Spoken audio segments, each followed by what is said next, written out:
So మీరు చూసినప్పుడు patients ఏ స్టేజ్లో ఉన్నప్పుడు వాళ్ళు మీ దగ్గరకు వస్తారు కన్సల్టేషన్ వరకు, అంటే ఎక్కువగా ఇప్పుడు మీరు చూస్తున్నట్టు?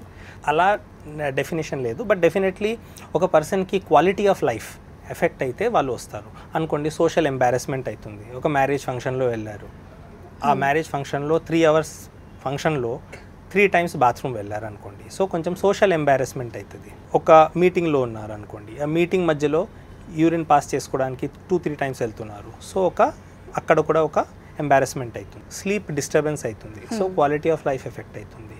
సో అట్లాంటివి ఉంటేనే యూజువలీ డాక్టర్ కన్సల్టేషన్ తీసుకుంటారు. We have a score. ఈ సిమ్టమ్స్ నేను చెప్తున్నాను కదా, ఈ సిమ్టమ్స్కి మేము స్కేల్ చేయొచ్చు. ఓకే, ఎంత సిమ్టమ్స్ ఉన్నాయి, ఎంత సివియర్ ఉంది. దీనికోసం ఒక IPSS స్కోర్ ఉంది, international prostate symptom score, IPSS. ఇది వేరియస్ లాంగ్వేజెస్లో ట్రాన్స్లేషన్ ఆన్లైన్ అవైలబుల్ కూడా ఉంది. ఆ స్కోరింగ్ ప్రకారం మేము సిమ్టమ్స్కి రేట్ చేసుకోవచ్చు.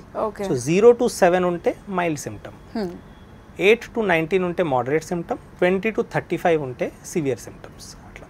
సో అది ఎట్లా చేస్తారు ఆ టెస్ట్ అనేది? అంటే లైక్ మీరు అన్నట్టు అది పేషెంట్ కెన్ డూ సెల్ఫ్.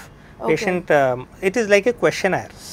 అది ఒక questionnaire and patient can mark themselves or they can take the help of a doctor. చాలా మందికి దీని గురించి కూడా తెలియదు, అవేర్నెస్ కూడా చాలా తక్కువ ఉంటుంది. అండ్ ఒక సైకలాజికల్గా కూడా ఏదైనా ఎఫెక్ట్ అవుతుందా, like when patient comes to you? Yeah, definitely it affects quality of life, it affects sleep, and patient feel patient chala embarrassed feel chestaru even to disclose their symptoms.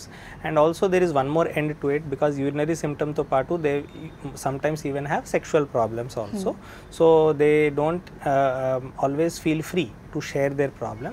It is associated with it. Ante usually prostate perugute urine symptoms to paatu sexual symptoms kuda vastayi. Erectile dysfunction or ejaculatory dysfunction or sexual dysfunction in general ఇది వస్తుంది.